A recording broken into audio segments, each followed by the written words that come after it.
this cut. There's three trucks battle for the lead as they come up on a couple lap trucks.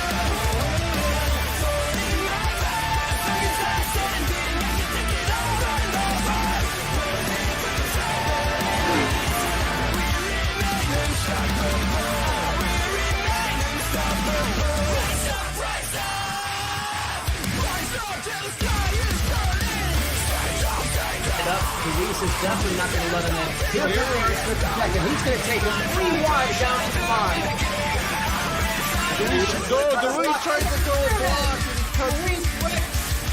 And here comes Chris Smith off turn number 4. Wesley Pistol might have a shot at the win here. Here they come to the line. Oh, he gets the back. And Pistol.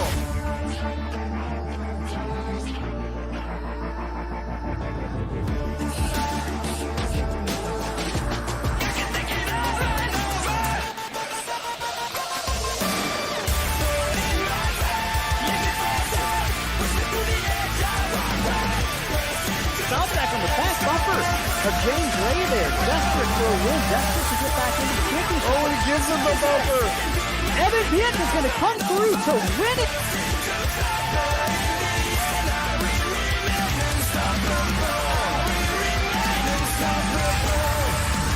Coots hanging tough. Oh, Jones is loose. He's going to drive up into him. Can Coots hang on to it off the corner? Coots gets it.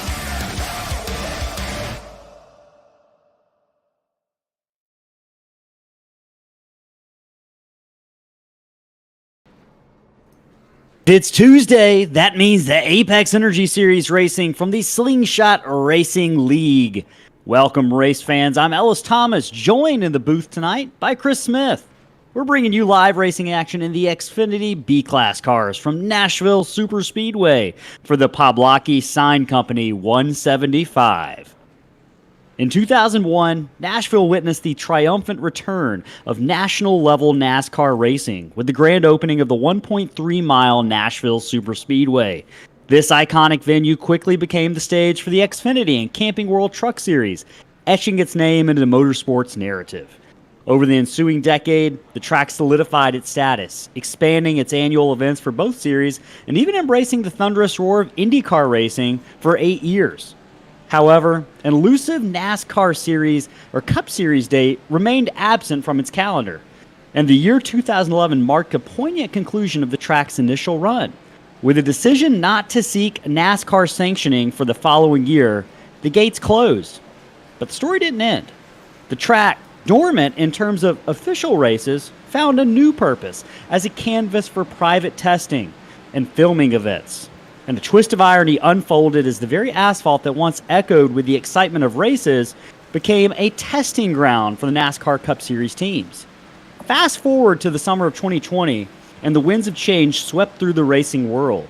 In a remarkable turn, NASCAR gave Nashville Super Speedway a coveted Cup Series date for 2021. The resurrection was complete, and the heartbeat of racing pulsed once again through the venue. June of 21 marked a historic moment as all 3 NASCAR National Series converged on the track. Drawing parallels with its siblings, Dover International Speedway, Nashville stands out for its unforgiving, concrete racing surface, promising a distinctive challenge for drivers and a spectacle for fans tonight. The echoes of the past resonate as Nashville Super Speedway takes its place in the present, a phoenix rising from the asphalt, ready to script a new chapter in racing history. Chris, fun fact for the night. We both taught world history in the past. Concrete dates all the way back to the Roman Empire. However, the first asphalt roads weren't constructed until 1848. Tonight, drivers are going to have to put on their Roman gladiator helmets and enter this Coliseum of speed fighting each other while also keeping up with an ever-changing concrete track due to the grip properties of concrete. What can drivers expect to do if they are to emerge from the fight victorious tonight? Well, I think you hit on it perfect when you talk about the track changing. Concrete surfaces are known to evolve over the course of time, and if you look from the overhead shot right here at turns 3 and 4, it's already changed quite a bit from the beginning of practice. You can see the rubber that's been laid down in turns 3 and 4, and that's going to continue to affect the handling of these cars all throughout the race tonight. This is a challenging 1.3 mile track, very odd, very unique style of track. Not many tracks like this one. We can expect about 59 laps on a tank of fuel, and that puts us up for a very interesting stage lap of lap 62. Will some guys possibly try to stretch it until the end of that stage to maybe secure some extra stage points? And you can expect some high tire degradation. If we saw anything Sunday night in the practice race, it was that these tires will wear out if you are pushing them. Yeah, and drivers are going to be pushing it to the limit tonight. But before we get out there and let them push it to the limit, everyone go ahead, please rise and remove your caps for the national anthem, a slingshot racing pre-race fan favorite tradition.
All right, we are live here from Nashville at Nashville Super Speedway for the Poblocki Sign Company. 175, Chris, you mentioned it earlier in pre-race, 131 laps tonight, 59 laps of fuel. We've got some other stories, though, we're going to be keeping an eye on as we move through the night. We'll go ahead and set things up. In that first story of the evening, to keep an eye on is, can Jacob Bradley stop the bleeding? We've got a really tight point race, and Justin Wilson, second place in points, has closed the gap of over 30 points in the past two races. So are we going to see that continue tonight? What does Jacob Bradley got to do tonight if he's going to just, again, kind of solidify his claim on this championship with just 3 races remaining in the season? I don't think that Jacob's been too out of form so far this season. In the last few races, I just think he's been bitten by a little bit of bad luck. We know the incident that happened at Las Vegas that obviously took some points out, and he struggled a little bit, I think, on the long run last week at Indianapolis. So compared to Justin at least. But Justin was a lot faster than everybody else. I think he just needs to keep Justin within range, stay really close to him and, just keep on doing what he's been doing all season. I know the past couple weeks haven't been the best for him, but I think he can get back on track here tonight. All right, Jacob Bradley looking to get back on track. Several drivers looking to get in victory lane for the first time this season. Folks like Scottie, Sobczak, fan favorites including Sobczak, Jonny Rapp, Rye Jones, all remain winless this season. Those drivers are going to be looking to get out front tonight early. Jonny Rapp going to be starting third on the grid. Keeping up with the track, the third story of tonight, you mentioned it, the concrete. I'm not a science teacher, but I did some research on concrete before the race, and what tends to happen is it picks up rubber pretty well, and you can see that with that white concrete surface, but under caution and slow speeds, that rubber gets picked back up. So this track is going to be evolving over the course of the evening, Chris. And we mentioned it earlier on in the pre-race, drivers are going to have to work really hard to keep up with that. And a couple of drivers are going to be working hard to keep their tempers down tonight after some incidents early on in the race between Randy Bechtel and Josh Ward and Scott Tompkins and James Suggs. Drivers, I think we've got a couple of those guys absent tonight, but drivers are going to have to be careful racing around each other, which leads us into the third story, the fifth story, outside line temptation. We mean, when we say that, what we mean is you can run on the outside, Chris, and you can actually be pretty fast on the outside, but what's that going to do to tires over the course of a longer run on these cars? Well, if you're spending more time up out of the groove, out of the, the dark area of the track, you're just going to be hurting the tires a little bit more in that fresher concrete. Also, you're probably spending more time on the throttle. So more time on the throttle means just more time to, you're just making the track longer itself. And so that's obviously putting a big strain on the tires too. So I think that I think that you can go up there. I don't know how much passing you'll see up there. Maybe to get around somebody who's a little bit slower possibly is your only bet up there. Yeah, drivers are going to be making a lot of bets tonight.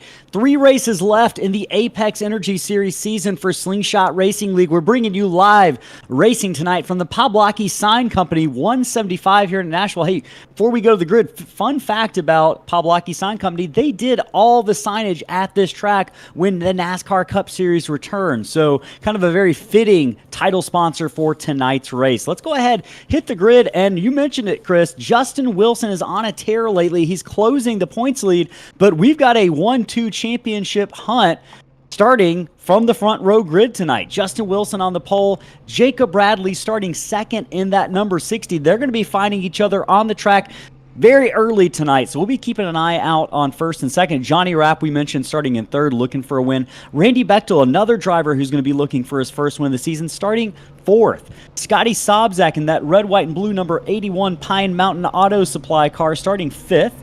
He's winless this season. And then Slingshot newcomer and breakout driver of the race last week at Indy, finishing third, Nick Lucci in that number 96, looking to back up that run with another good one tonight, starting on the outside of row 3. Evan Pienta going to be starting seventh in the EPD Designs Ford Mustang. Steve McDonald in a Poblocki car, going to be starting in the 8th position, 4th row outside.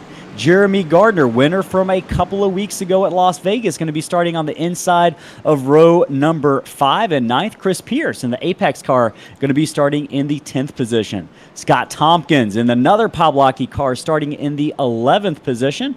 Patrick Piper starting in the 12th position, that number 38. Wesley Pistol going to be starting in the number 13th position. There's a guy who could use a good run after a couple of weeks of bad luck, Chris. That number 7 Tennessee Volunteers car going to be looking to get back in the thick of things tonight. Patrick Colby starting 14th. Chase Berry starting 15th. Rest of the starting grid is going to scroll by on the bottom as the drivers make their way through turns 3 and 4. Pace car are going to be getting ready to peel off here in just a moment. It's going to be Justin Wilson and Jacob Bradley, the 2 top drivers in points, who are going to lead him down to the green flag. Green flag is out. Justin Wilson leads him across the line. We are racing here at Nashville Super Speedway for the Poblocki Sign Company 175. Oh, big crash front straightaway. I believe that might have been Chris Pierce, Wesley Pistol, Patrick Colby. Several drivers going to have heavy damage after a crash headed into turn 1. We're going to return to the scene of the crime here and figure out what happened. Something went wrong. Maybe a driver missed a gear, did not get started right. And I know Scott Tompkins, Chris, this is 2 weeks in a row. Tompkins in that 25 is involved in the lap 1 crash. So he is not going to be happy. Yeah, Let's see if we can go back and see what happened here. It's like some contact between the 65 and the 25. I think that the 65 is moving down as if he wants to get in behind Scott a little bit here, or he wants to jump in. Might have just misjudged that a little bit, and that's just super. Wesley Pistol involved, Patrick Colby involved, Lee Campbell, Paul Thomas. Yeah, a lot of cars involved there. I think that was just a misjudgment right there on the part of the 65 there of Chris Pierce going into turn 1. We'll go back and see it again. Might have been a little bit of net code. I'm not sure. See if we can look at it from overhead. See, the 25 gets a little bit of a jump on the 65. 65 tries to come down. I think there was going to be contact anyway, regardless. So, yeah, I think that was just an unfortunate misjudgment right there from the 65. Definitely an unfortunate misjudgment, and it's going to lead to some heavy damage from a lot of these guys. Early on, lap 1 crash. We're going to go ahead and hear from our partners at Poblocki Sign Company as we are making some caution laps around here at Nashville Super Speedway. Go ahead and pay the bills early tonight and hear from Poblocki Sign Company, who did a lot of the signage here at this track that we are watching this race from right now. So a cool connection with these guys.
We are back here at Nashville Super Speedway after a lap 1 incident took out several competitors.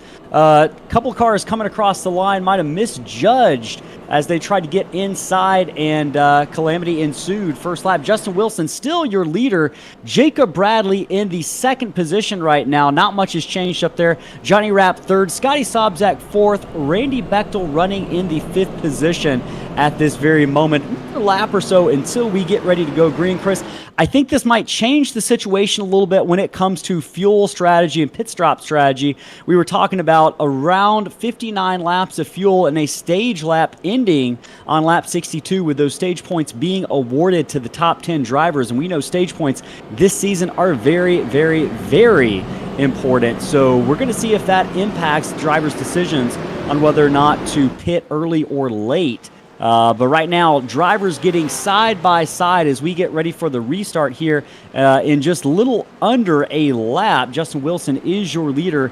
And Chris, we mentioned it. Side-by-side racing is difficult. It's very easy to misjudge. The vantage point of these cars can be difficult sometimes to navigate. And that was an incident there that we wouldn't have liked to see on lap 1, but hopefully we can get things gathered back up here and get a nice long green flag run, something we've become accustomed to in these races so far. So right now, half a lap away from the restart. Justin Wilson, we're not used to seeing him out front so early like we are now, Chris. I'm curious, do you think his mindset has changed now that he's finding himself very close to the points lead? Possibly.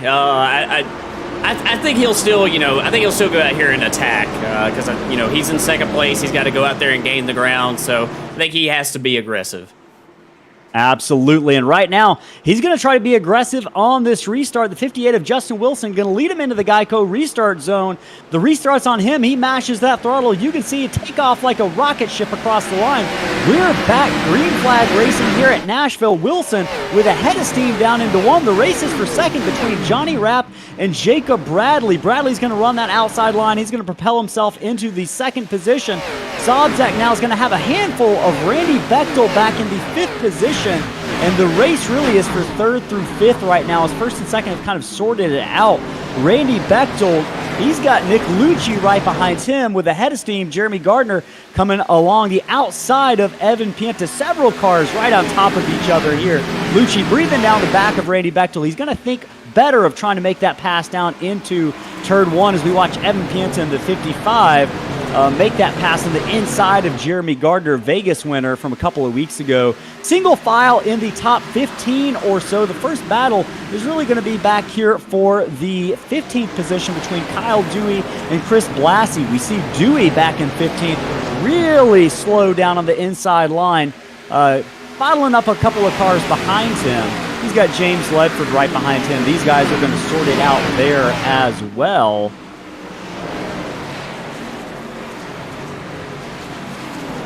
Single file racing through most of the field, but there are a lot of cars 20th on back. A couple of cars maybe running a little bit slower on the inside, holding up several cars. And Chris, you know, early on in a run, there's nothing wrong with taking it easy, especially at a concrete track like this. We both ran the practice race the other night, and these cars are really, really loose for the first couple of laps of a run. So I'd imagine drivers are kind of experiencing that right now, just trying to hold on to their race cars. Yeah, absolutely. You don't want to, especially after an early caution like that, you might see a little bit different mentality than maybe you would have seen earlier, as we got, looks like Daniel Rowe right here going to the inside of Matt Coots, looking to move up all the Poblocki cars right here. 3 of the 4 of them running really close together. Yeah, having a good run. Daniel Rowe in that blue Poblocki car with those pink accents, running underneath Matt Kuntz in the 13 car, up to 20th position. And Scott Tompkins of that other Poblocki car not far behind him after getting involved in that lap 1 incident. Kuntz struggling a little bit on the outside, car loose on the inside down the backstretch. Not sure who that was. I believe it was the 9 of Patrick Colby, who's going to hang on to it for the time being. And up front, Justin Wilson has surrendered the lead to Jacob Bradley just a couple of laps ago. Missed it while we were looking at all that action in the back of the pack. Bradley soars up to the first position. Justin Wilson, meanwhile, has got a handful of Scottie Sobczak right behind him. Scottie Sobczak remains winless this season, Chris. We saw him very competitive in both the Cup Series and the Truck Series just a few seasons ago, and he just hasn't been able to get to victory lane. He hasn't had quite the luck that he's had in previous seasons. He's had the speed, and we saw him last week at Indy be really, really fast, but he just hasn't been able to make it happen. What are you thinking if you're Scottie Sobczak right now? Are you more aggressive considering all of that context and not having a win yet?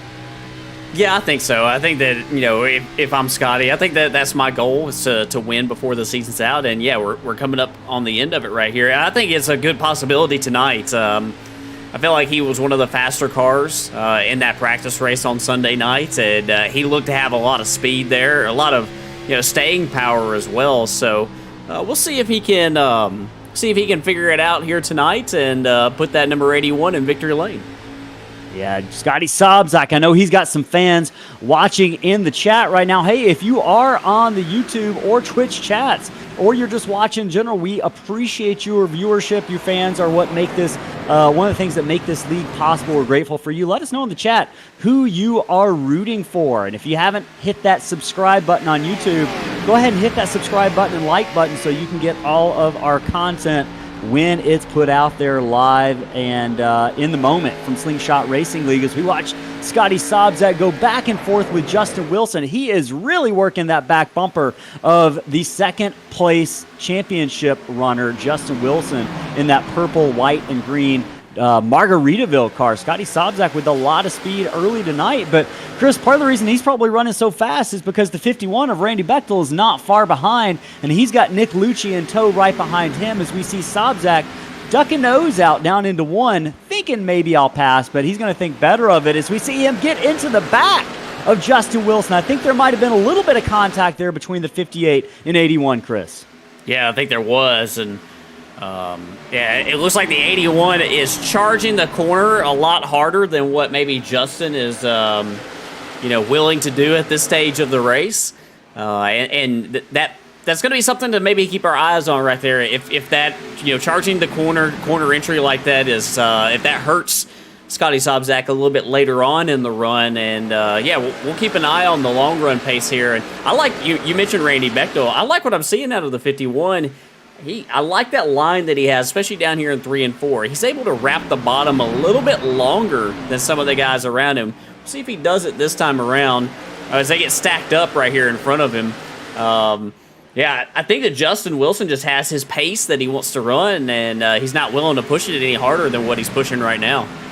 Hey, and if you can retain that second position, and even if you're the Pied Piper leading all the cars behind you, man, like, more credit to him if he's able to run his race and keep everyone at bay while doing so. That's what champions are made of, and we've seen Justin Wilson, kind of the inaugural Slingshot Racing League champion of the 87 cars a couple of summers ago. He's doing a really good job right now. A little bit loose off that corner, might open up the door for Sobczak to work it down to the apron. Very close. The 58 of Wilson is going to close the door on the number 81 down into turn 1. The pass isn't going to happen this lap, and every single one of those drivers, Sobczak, Bechtel, Lucci, and Pienta, will all have to wait another lap before they try to work their way around Justin Wilson, who you mentioned is running his own race right now. Jacob Bradley out to about a half a second lead right now on the rest of the field. About 8 car lengths between him and second place Justin Wilson, but you can't even get to a full car length between Wilson and Scottie Sobczak, and the same could be said for Bechtel and Lucci, as well as Pienta right behind them, and Jeremy Gardner back in 7th, having a pretty good run. Jonny Rapp, Chris, one of the cars that I'm keeping an eye on right now, he's down 5 positions from the start. I'm not sure if he got out of the groove and gave up some spots on the inside, but he's lost about 5 positions. I know we got a couple of Jonny Rapp fans, John Rapp, in the chat right now. We appreciate him tuning in on a weekly basis. I know he'll be looking to see if that number 52 Mission Barbecue Chevrolet can get back into the top 5 where he started. Johnny's one of those guys who lets the race come to him. He's going to be really good at saving tires, which I think is probably going to play a key role in who's fast later on in these green flag runs tonight. So keeping an eye on that 52. I wouldn't be too down and out if I'm rooting for Jonny Rapp right now. He's doing a pretty good job just making it work for these first 20 laps or so, running in the 8th position. Get through the rest of the field at some of the key battles going on. Chris Pierce, we mentioned, kind of the initial cause of that lap 1 incident, headed down into turn 1. He's in 11th position after starting 10th right now, working the back of that Poblocki car of Steve McDonald, who's got a pretty good run going. Started 8th, he's down to 10th right now, but Steve is one of those drivers who was talking to him in pre-race a little bit earlier. He runs his own race, which, if you want to talk about what makes a successful race car driver, running your own race and not getting caught up in kind of the fray and the energy and the chaos going on around you is a great characteristic to have. Calm, cool, and collected under pressure. Watching Steve McDonald do a really good job right now in that Poblocki car, holding off Chris Pierce, who is down a position, but he's holding, trying to think of the right word, holding station right behind Steve McDonald, doing a good job there. In the number 65, rebounding from that lap 1 incident. Great onboard camera shots here, Chris. Producer of the year. I'm going to go ahead and send in my nomination. I don't know about that, but it does give you a chance to sort of see, if it's easier to tell from this perspective right here if that driver behind is doing a little bit different things with their line. We see Chris Pierce take a little bit more of a shallow entry where the 6 of Steve McDonald right here doing a little bit later of an apex, and just different approaches to the corner right there. And we see that later apex, he was able to drive away from him a little bit on the straightaway right here. But I think Chris Pierce is going to have some pretty good speed tonight. He was really fast Sunday night as well, so wouldn't be a bit surprised to see him up near the front later in the race. Hey, speaking of fast cars right now, go back a couple of spots. Is that car on the outside, James Danforth, in that blue and white number 88, Chris? He is on a tear this evening. After starting 18th, actually 28th, he is up to the 12th position, 16 spots gained. Definitely the biggest mover of the race. No comparison tonight as we watch Danforth continue to work his way through the field. Next target's going to be Chris Pierce in that number 65. And Danforth He's a guy who's shown a lot of speed in recent weeks. We've seen him have some pretty good runs. And tonight, man, he's run some laps that are right up there with the leaders right now. So, and he's if we get some good green flag runs, you never know what this 88 car might be able to do. Yeah, you don't, and I've seen him run a little bit higher on both ends of the track. Of course, I say it, and he goes back to the bottom here, but I'd be curious to see if what that top lane does. I don't know if we haven't had camera on him, much tonight, so we'll definitely keep an eye on him. And if he is running the top, and that's how he's able to have as much speed as he has, something that everybody's going to keep an eye on. For sure, and if he has the long run pace running up there, that's the thing about running to the top right now with this current tire model, with these NASCAR vehicles, is do you have the staying power? Do you have the long run pace to continue doing that? And that's something that we might see changed up here in the next couple of weeks. Have to wait and see. Absolutely. Real good run going for James Danforth right now. One of the other Poblocki cars keeping an eye on, Scott Tompkins, who found himself in some early trouble, has rebounded back to the 17th position. I know he started in the 11th position, got caught up in that first lap melee with Chris Pierce, worked his way up back to 17th in that Poblocki number 25. Having a good run tonight, compared to how it started. Definitely going better for Scott Tompkins right now. I know he had his fair share of trouble at Indianapolis with a run-in with James Suggs in the early going. And we give Scott a hard time for not finishing races, but last week was certainly, got caught in someone else's incident, as we've seen happen a couple of times at Indianapolis last week. Doing a real good job right now just getting back on track in that number 25 Poblocki car, running some pretty fast lap times right now. Running faster than Daniel Rowe, his Poblocki teammate in front of him. Go ahead, Chris. Yeah, I was going to say, riding on board with Chase Berry right here, just get an idea of the roll speed right there. Yeah, so we saw during 3 and over on the other end, down in 3 and 4, Chase Berry really got through the center of the corner well, gained a lot of ground on Scott Tompkins, and then Scott really opened it up on Chase right there at 1 and 2. We see difference of 5 mile per hour roll speed right there. See on this end, they're pretty close. Chase slightly faster on this end down here in 3 and 4. It just goes to show you, the different ends of the track. They do drive very different, with the difference in the shape of the front stretch versus the back stretch. And it looks like Chase maybe is struggling just a little bit down here in 1 and 2 compared to Scott, but he's a little bit faster than Scott down here in 3 and 4. Yeah, so you can see different type of track that presents unique challenges for drivers with the rapid changes, not only in terms of where the rubber is being laid down on the track, but the corners might be just a little bit different. Drivers having different experiences through those corners right now as we watch that battle. Further up front with James Danforth, Wesley Pistol, and Patrick Piper, as well as Jacob Chase back there. This is the battle for the 13th position. That number 7 car is kind of running some fast laps right now as we move through this run, Chris. Last lap, he was almost on par with the lead car of Jacob Bradley. So Wesley Pistol has found something in that number 7, that orange and white volunteer car. He's got some juice in the tank here. Yeah, I think that Wesley Pistol, I think he's been open about it, and I think that we've kind of noticed this all year, is that Wesley kind of struggles a little bit in qualifying these cars, but he has some really good long-run pace. I think we've seen that all season, and looks like he's got that number 7 car tuned up tonight for that long-run pace. He got around, we saw him get around James Danforth earlier, and he's kind of driven away from him, trying to set sights on Chris Pierce up ahead, Steve McDonald, see if he can chase those guys down. Yeah, we'll definitely watch the lap times here on his car and see. We'll actually see if we can pull up the battle forecast here. I don't think it's going to pull up here, but we can take a look at roll speed on this end right here and see how he compared. Of course, he was a little bit slower that time, but we'll see. We'll keep on watching this and see if he makes up any ground on those guys ahead. Yeah, he's been running some fast laps.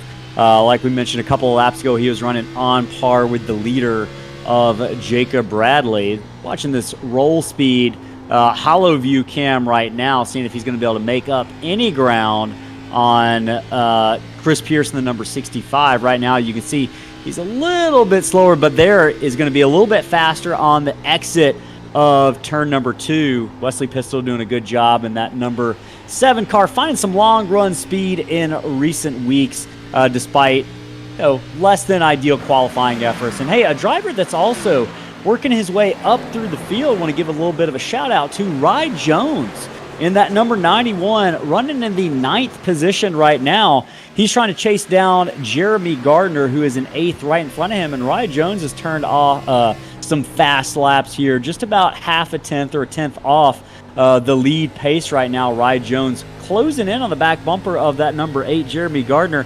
Rye Jones, Chris, has been one of the most consistent drivers this season. I know he doesn't have a win yet, but he's been 3rd or 4th in points pretty much all season long as we watch him drop really close to the back bumper within a car length of Jeremy Gardner. A little bit loose off that corner as soon as we put the camera on him, though. But still, really consistent season. I think Rye has a lot to be proud of, whether he's able to walk away with a win before the end of the season or not. It's been a definitely awesome campaign for the driver of that number 91 out of Pensacola, Florida. It is. I think this has probably been maybe one of his more complete seasons as far as, just, showing patience as a driver and, not making any hasty decisions on the track. As he's definitely turned it up this year, and he's got a lot to be proud of. I know he wants to get to victory lane before the end of the season, as it's tightened up a little bit up here at the front of the field. That's what I was about to say. Talking about turning it up a little bit, Justin Wilson is closing the gap on Jacob Bradley up front. Battle for the lead probably just a couple of laps away if the data is to be believed. Just about 2 car lengths now separating Jacob Bradley in the lead and Justin Wilson, the championship second place runner right now. Justin Wilson running second place on the track as well. So not only a battle on the track, but this is a points battle as well that is crucial. Every position matters if you are these guys, with just about 21 laps away from stage points being awarded. Justin Wilson working on the back bumper of Jacob Bradley. It's the closest race for the lead we've seen here in about 10 or 15 laps here at Nashville. But Justin Wilson, as I mentioned, that Scottie Sobczak is giving him an earful from behind right now as that red, white, and blue Pine Mountain Auto 81 works on the back bumper of Justin Wilson, the number 51. Drivers make their way down the back straightaway, headed down into turn 3. Top 5 are single file, but they are closing in on each other here. This is essentially a 3-way battle for the lead, with Randy Bechtel in 4th, not too far off right now, Chris. Yeah, he's not. He's hanging in there with those guys. And I mentioned him before because I really like the line that he was running. I think Randy has, got the mentality as well to try to save the tires that he can. I think all these guys that you see up front right here, I think that they've all been pretty good at saving their tires all season long. So I'm not surprised at all to see them up there. Give a shout out right here to Nick Lucci. Just his second slingshot race, running in the 5th position right here. Not letting these guys get away. He's doing a really nice job, holding a real steady wheel. And we interviewed him last week because he finished on the podium, in his very first race. And he mentioned how he wasn't out here to try to, ruffle any feathers or make anybody upset in his maiden slingshot voyage. And he's coming out here and showing that last week wasn't a fluke at all. Yeah, it appears last week was not a fluke, and he's one of the drivers we've got on a wait list right now for our truck series that's going to be starting in January. So a lot of drivers are going to be making a return to slingshot racing for our next season, season 6 in January. Some exciting stuff headed down the pipeline for that series, Chris. But I want to take a second to point out, folks in the chat, we appreciate everyone who's shown up tonight, whether it's Don Hilbrunts. Don, I just sent one of your giveaway prizes off in the mail today, so you should be getting that in a couple of days. Braden Kish, owner of Sim Racing Concepts. We're glad he's in the house tonight, one of our key partners for Slingshot Racing League. Jeff Dewey rooting on Kyle Dewey in the 33. John Rapp, we know he's always here. Mark Lucci and Brendan Garvey. We got some Nick Lucci fans in the house tonight. Brendan Garvey rooting on that very Racing Motorsports dynamic duo of Matt Kuntz and Nick DeCesare. Let's check in on the very Racing Motorsports duo. They're running in the 21st and 22nd position right now. Matt Kuntz in the 13th, Nick DeCesare in the 00, finding themselves side by side on track, headed down into turns 1 and 2. Yeah, we see Taylor Swift coming right at us right here. I was about to say, great onboard shot Taylor Swift in that number 00 of Nick DeCesare. Big Taylor Swift fan. Putting that car in a good position tonight. 22nd out of 29 drivers. He's been running some fast laps here over the course of the evening. DeCesare up 7 positions. Matt Kuntz, Chris, is up 6. So these cars are on the move. Started off near the back, but they are slowly working their way through the field with Matt Kuntz serving as the wingman for Nick DeCesare tonight. Oh, as Kuntz is up on the wall. Kuntz is on the wall. Commentator's curse strikes again, this time for Matt Kuntz, but he gets it gathered back up. We are still green flag racing here at Nashville. He charged. Not quite sure. Yeah, he charged the corner really hard right there. Don't know, not sure why that happened. I don't know if he maybe had an issue, brake issue or not, but he charged the corner a lot harder than he had been charging it. He felt the pressure of the commentators talking about him, and he let it get to him. He just felt it.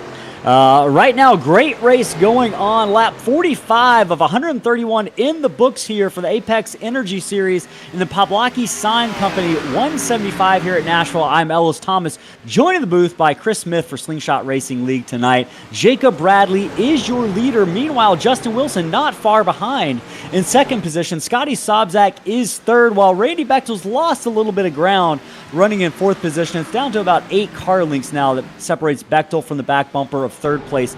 Scottie Sobczak, Nick Lucci about 5 or 6 car lengths back from Bechtel. It's really a 5-car breakaway.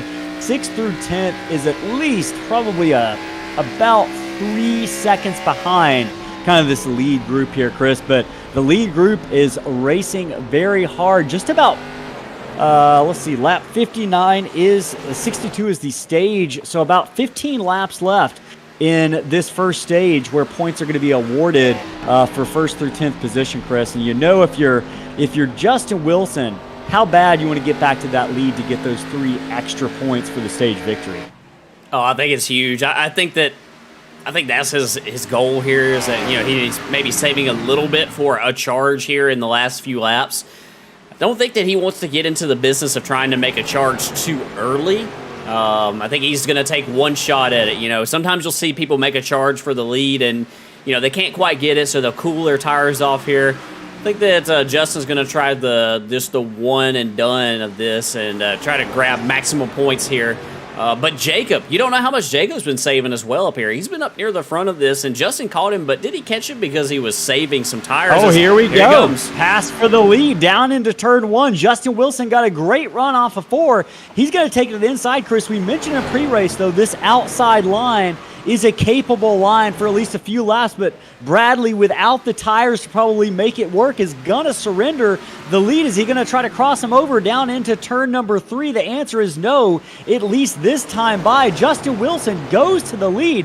Jacob Bradley really close to the back bumper. He's going to have to deal with Scottie Sobczak. He's going to have to worry about Sobczak. Is it inside? Sobczak thinks better of it.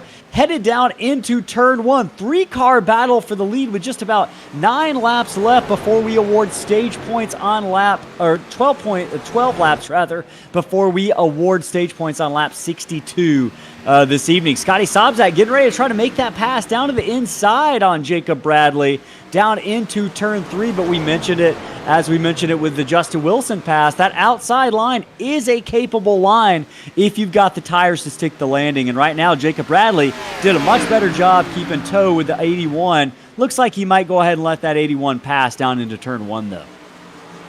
Yeah, he makes the pass right here, and it looks like Jacob's just having a little bit of a difficult time just turning right in the center of the corner. Car's just slipping up the track just a little bit right here. We've seen Scottie Sobczak all night. He sort of has that a little bit of a different line than the 58 and the 60. He makes a really early entry to the corner, but it's working pretty well for him as he's been able to maintain with the 58 this whole time. So I think that it's interesting to watch these different lines. You see how he slides up a little bit sooner than Justin does, as might have even tagged the wall right there on the exit of 2.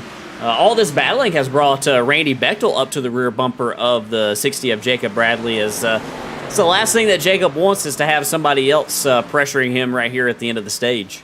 I know, that's what I was going to mention. You mentioned maybe the handling of that number 60 car going away a little bit for points leader Jacob Bradley, losing a couple of spots here in just the past 3 or 4 laps at Nashville. Only 6 points separated him from second place Justin Wilson in the championship standings headed into tonight. You can't afford to give up any positions, Chris, with just about 9 laps left before we award stage points.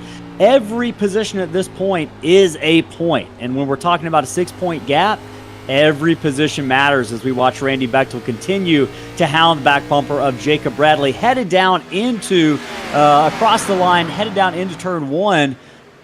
Randy Bechtel running 4th. Nick Lucci also coming into the picture here in 5th position. Really good run for Lucci going in that number 96. Jeremy Gardner further back. We've got a little bit more action in the 6th position. Jonny Rapp, Chris, he's been coming alive here for the past couple of laps. We know we got John Rapp watching in the chat. Jonny Rapp had kind of surrendered a few spots in the first 15 or 20 laps, but we've seen that 52 car working pretty hard over the past 10 or 15 laps to get back into the picture. Now working on Jeremy Gardner for the 6th position. Jonny Rapp also winless this season. He's a former slingshot champion, won the Truck Series championship a couple of seasons ago. He's definitely hoping to get to victory lane before the end of the season. Tonight might be an opportunity if he's able to keep up with the handling of that car and the changes that the racetrack is undergoing here. Now on lap 55, approaching the halfway point in about 10 laps. Drivers getting ready also to consider pit stops here. I think we're probably going to have a little bit more than 59 laps in the tank due to that caution on lap 1, though, as we watch Jonny Rapp in that number 52 head down into turn 1. Yeah, this is just, typical Jonny Rapp fashion right here, just taking it nice and easy as this race goes on right here. Now he's starting to put some pressure on the 6th place car of Jeremy Gardner. We've seen Jeremy Gardner have a lot of speed on the intermediate tracks this season, on the 1.5 miles. This track's not quite the same as those. It's a little bit different, but he's still really, really fast here tonight, and showing a lot of pace right now in that 5 car. He's in contention. He can see the leaders. If he can see the leaders, you're in pretty good shape, and he's doing a nice job right there in that 5 Slingshot Racing League car. Yeah. We don't play favorites, but we definitely like the looks of that number 5 Slingshot Racing League car. Has he changed the logo to be our updated branding? I think he has on the hood. Yeah. That's a good looking red, black, and white car. Maintaining that 6th position is Jeremy Gardner over Jonny Rapp. Couple of new viewers in the chat right now. Julie and Ellen, we appreciate you tuning in to watch the race tonight. As Don said, it has been an interesting race. That lap 1 caution, I think, took us a little bit by surprise, but drivers have kind of buckled in and settled in since that lap 1 caution. Now 58 laps in the book. Looking through the field right now, Scottie Sobczak still keeping chase with Justin Wilson, who is in the lead here in that number 58. Jacob Bradley slipping back a little bit more. He's going to have to worry about Randy Bechtel and Nick Lucci here in the next couple of laps. He's going to be fighting hard over the next 4 laps or so to maintain that 3rd position in the running order. You can see the steering wheel in that 60 car. It did a little bit of counter steer on corner entry right there, so losing a little bit of grip in those in that right rear tire, maybe. Something I've noticed, and maybe it's just me, maybe I've imagined this, but we've talked about how much of an improvement Jacob Bradley has made on his tire management just from previous seasons. And I've noticed in the past couple of races, I've seen him wear his tires maybe a little bit quicker than a lot of the other drivers. Do you think his mentality has changed in these closing races with the pressure of being the points leader? Does that change the way you think he's racing? I don't know.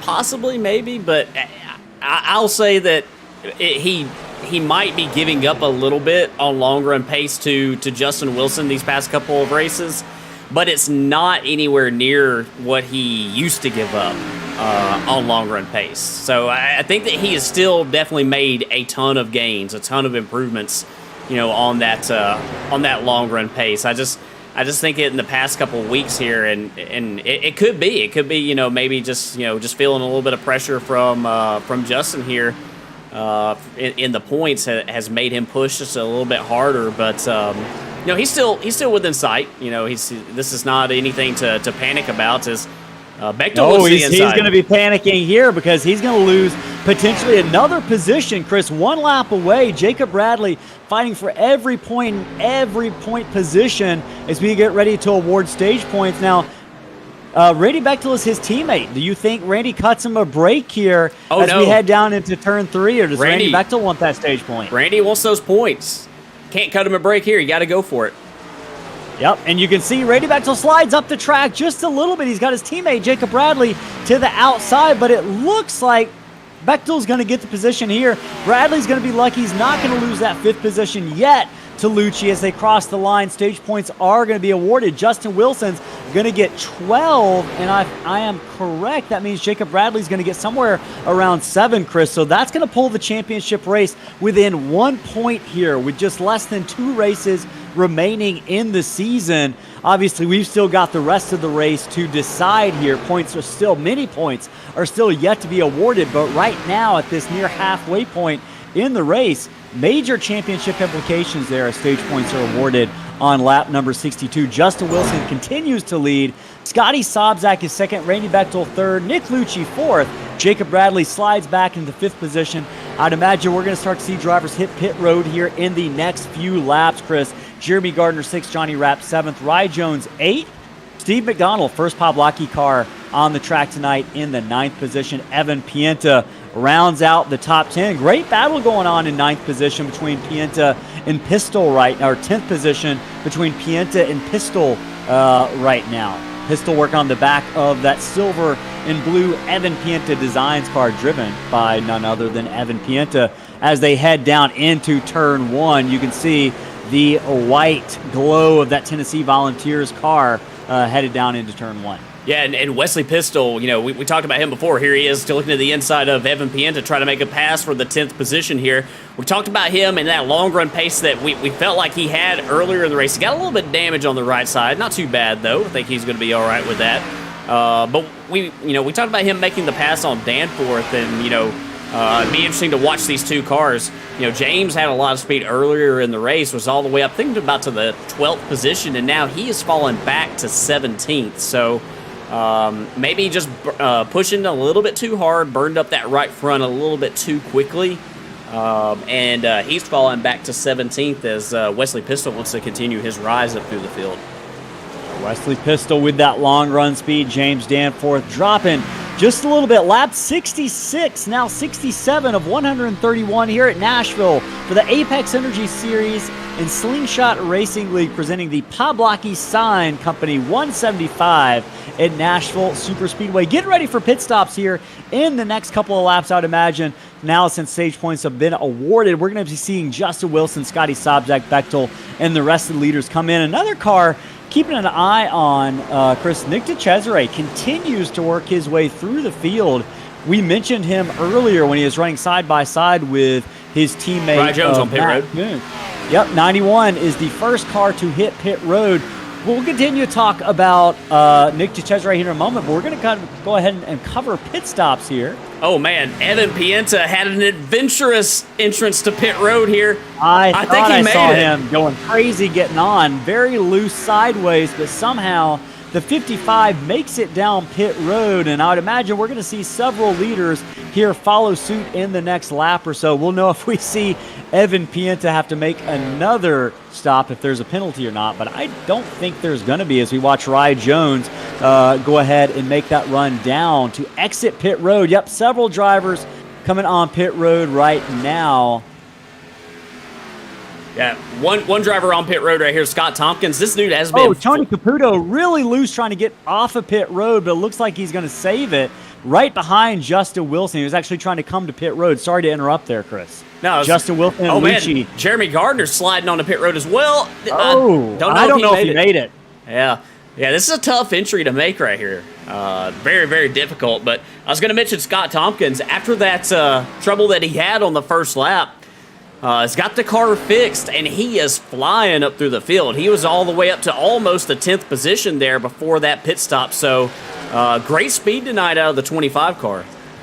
Yeah, lots of speed from several drivers having really good runs. And I know we've talked a lot about Justin Wilson and Jacob Bradley, but yeah, you've got guys like Scott Tompkins, Randy Bechtel's running really fast. Sobczak, Lucci. We got several guys outside of that championship hunt right now who are having really good runs as we watch several cars, including Colby, Sobczak, Bechtel, all of those guys coming down pit road at this very moment. Blassie, Wilson, several cars coming off of pit road, and it looks like Jacob Bradley is going to beat Justin Wilson off of pit road, Chris. So kind of a major turning point in the race here, at least for the time being. Jacob Bradley came in a lap or two earlier, and we see the implications of that. Fresh tires mean a whole lot here as we watch Ryan Hinkle and Tony Caputo come off of pit road as well. Yeah, and that's actually, I believe that's 3 laps fresher tires right there for Jacob Bradley. Or I'm sorry, 3 laps older tires. He came in 3 laps before Justin Wilson did, I should say, and yeah, that's the difference right there. You can see what fresh tires can do for you when you get back on track. Now, I think the trick for Jacob is, don't abuse these tires early on right here. Even if you have to give up the lead to Justin because Justin's coming out here on these brand new tires, that's okay. Just try to pace yourself maybe a little bit more than what you did on that first run. They don't have to go as far on this one. They don't have to go as far this time. So maybe this is going to be a good. This is going to work out well for it. Yep, just about 58 laps remaining, and a lot of drivers splitting the race essentially in two. If this race were to go green for the remainder, I do not think drivers will have to hit pit road again. So this is going to be a battle of wits and speed over the last run of the race. Justin Wilson about 8 car lengths back from Jacob Bradley. About 9 car lengths separate second, all the way back to third, Nick Lucci. Patrick Colby, I believe, is a lap down. Lucci's got Sobczak behind him, and we're saying the lead, but what this is a battle for second between Bradley and Wilson, because Chase Berry has been out on tires for 70 laps now, but Chase Berry just hit pit road, it looks like, so he is going to surrender the lead, which should hand it over to Jacob Bradley at this point. So now this battle between Wilson and Bradley is for the lead, with Nick Lucci running in third. Scottie Sobczak about 10 car lengths behind in the fourth position. You got to go back at least 10 more car lengths to find Randy Bechtel in the fifth position, Chris. Yeah, what a great sequence for Nick Lucci. Came to pit road at the exact same time as Justin Wilson and has done a nice job of keeping tabs with Justin. Scottie Sobczak came to pit road 1 lap later than Wilson and Lucci, and we see where he's at as we got a battle for the lead here. Wilson looking at the inside. We've seen Wilson be far more aggressive tonight in terms of just leading laps early, and now we're not early anymore. We're in the late stages of the race, but we mentioned every single point matters, Chris, and if we're talking about a bonus point for leading the most laps, Justin Wilson really working hard right now on the left side of Jacob Bradley's car. Wilson down there to the inside. Bradley's going to close the door as they cross the line on lap number 76. Every lap led matters here as these drivers go back and forth to see who's going to lead the most and pick up that bonus point, Chris. So seeing a bit of a different side of Justin Wilson tonight, but I'm not going to lie, I'm kind of enjoying seeing Justin race as hard as he's racing throughout the evening. Kind of a different style of racing that we're used to seeing. He's still great racing, great stable race car. He's keeping it in line and racing with respect as we watch him now try an alternate take on the number 60 Jacob Bradley. Wilson to the high line, headed down into one. See if he can stick the landing. He's going to channel that momentum. He's not going to be able to make the pass, though. He's going to cross him over here down onto the backstretch. Wilson to the inside as they head down into turn 3. Wilson looking to make a pass for the lead here on lap number 77. Bradley drives it in hard into turn 3. Can he stick the landing? He's able to make the outside line stick, Chris, but I don't know if he got the run he needed to off of 4. Yeah, a little bit of difficult, exit right there, but yeah, we saw when we were watching from Jacob Bradley's perspective right there, we saw how Justin just changed his lineup just a little bit, waited a little bit longer to make that apex right there and just nailed the throttle and got a huge run on corner exit. He's looking at how much deeper Jacob drives it in. Justin just holds that car out there a little bit longer and then waits to nail the throttle right in the middle of the corner. That's how he's able to get that big run on corner exit like that. Yeah, and you can see him making some pretty aggressive movements with that number 60 car. Nothing out of line, though. Certainly as Jacob Bradley continues to try to hold off Justin Wilson. we mentioned this is a battle for the championship in the sense that these drivers are only separated by 6 points right now. Jacob Bradley does not want to surrender the lead, but Nick Lucci right back in the rear bumper. And you got to be careful if you're Lucci. I know he's definitely conscious of not racing these guys too hard and putting them in difficult situations. Doing a really good job right now, Nick Lucci. Another battle I'm watching on the track is the battle for 8th, 9th, and 10th between Scott Tompkins, Evan Pienta, and Wesley Pistol. Right now, Pistol working the inside of the Evan Pienta Designs number 55, headed down into turns 1 and 2. They're going to emerge onto the backstretch, and that orange and white volunteer car of Wesley Pistol going to be side by side with Evan Pienta down into turn number 3. He's going to definitely make that inside line work. Drives it in much harder than 55. Now Evan's got to worry about the 52 of Jonny Rapp, who's worked his way back up to 11th after dropping earlier in the race. Evan Pienta going to try to take another crack here at the number 7, headed down into 1, but Wesley Pistol has other ideas. He's got his sights set on the number 25 of Scott Tompkins, who's worked his way all the way up to 8th, Chris. Doing a good job right now in that Poblocki car. And hey, we do have bills to pay, so here in a lap or two, once things calm down, we're going to hear from our partners at Sim Racing Concepts. Evan Pienta really loose through the corner there.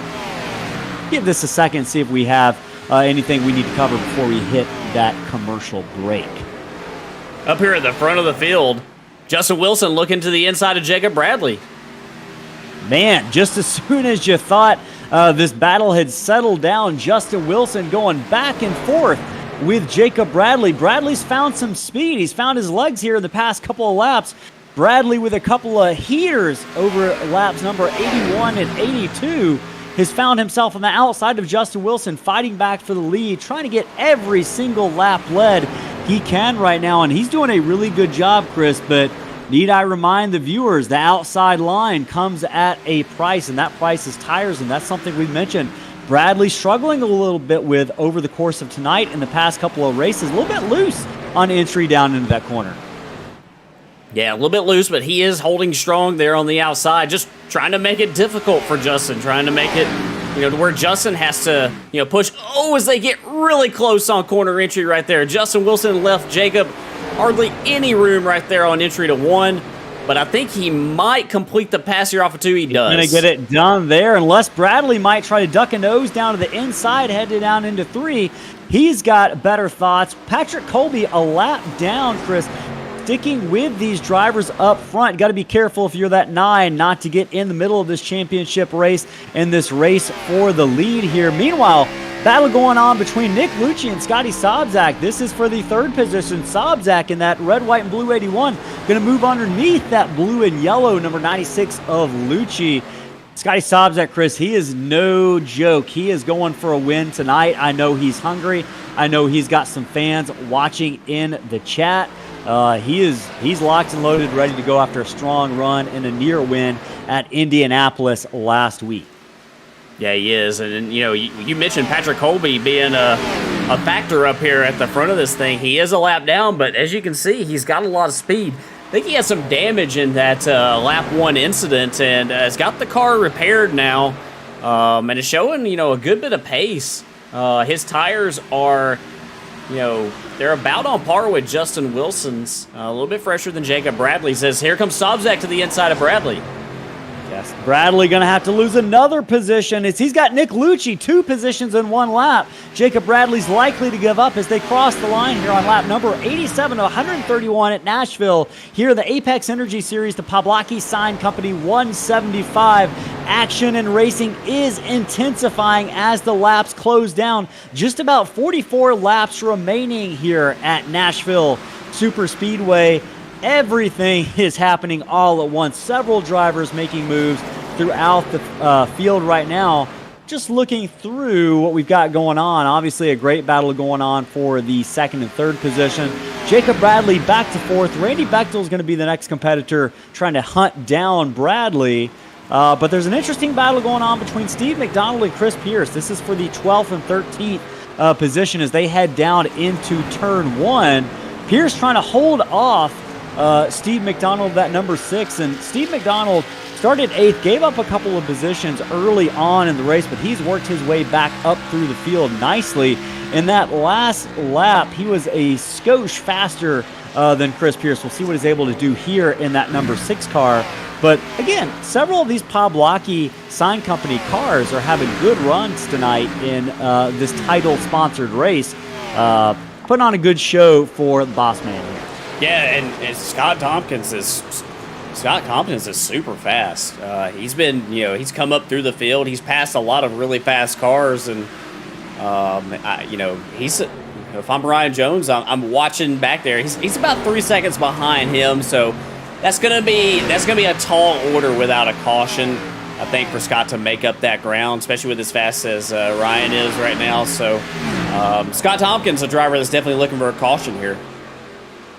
Yeah, another driver that I'm curious what happened with, Chris, Sean Johnson. I want to give a call out to the driver of the number 32 car. Back in 25th, I know that's a little bit further back in the pack. He is a lap down. I think he might have had a pit road penalty of some sorts. I don't have confirmation of that, but he was having a good run earlier in this race. He was working his way up into the top 15, approaching the top 10. And, he's a slingshot newcomer as well, and he's put on some really strong finishes. He's had a lot of speed. We've had a lot of fast guys coming to Slingshot Racing League here in the past month and a half or so. Sean Johnson, one of those guys right now, racing with the Evan Pienta. It's not a race for position, as Johnson is a lap down, but he's given that RC Cola car a good showing tonight in terms of speed, despite having some issues earlier on in this race. So it's a good-looking paint scheme, by the way. You ever drink Royal Crown Cola back in the day? Oh, I love it.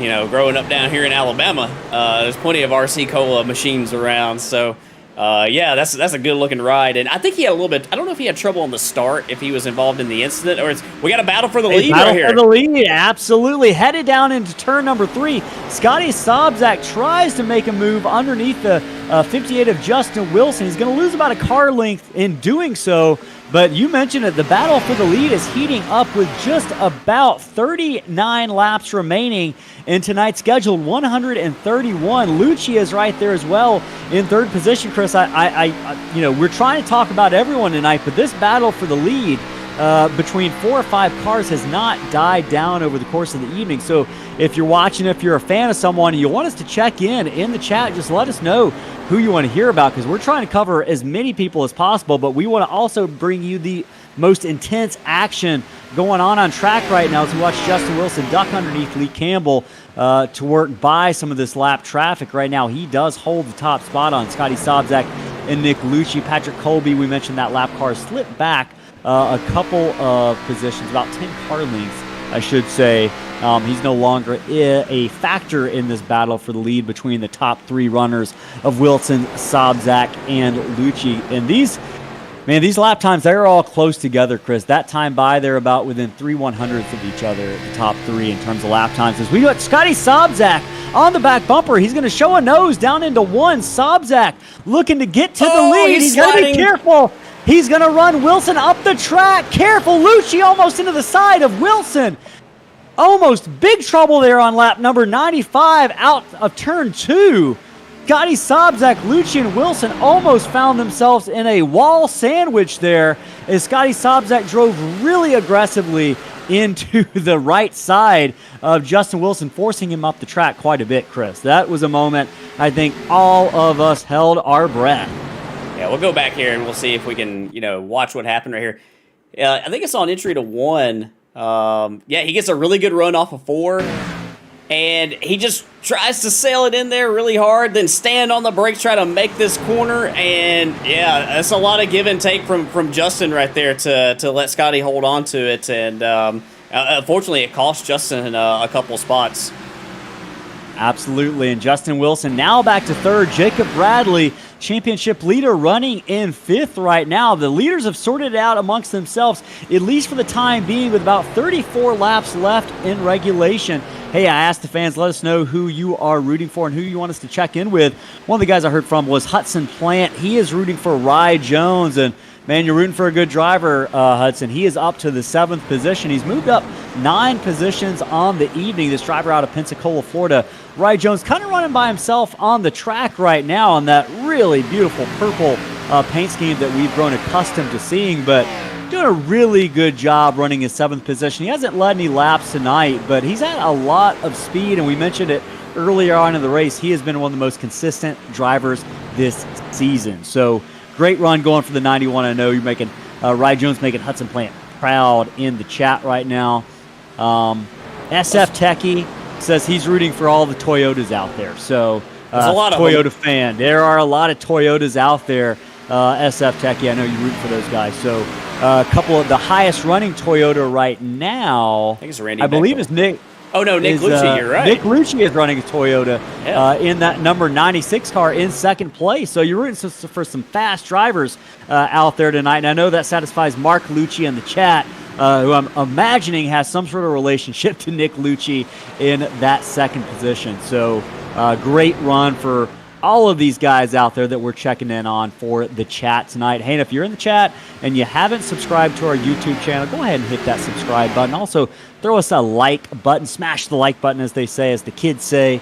And just help us grow our channel and get your favorite drivers in front of more eyes. And right now, all eyes are on the lead. Scottie Sobczak is running away a little bit. He's about 0.6 of a second, Chris. I think this is one of the biggest margins we've seen so far for a leader tonight. And that's saying something.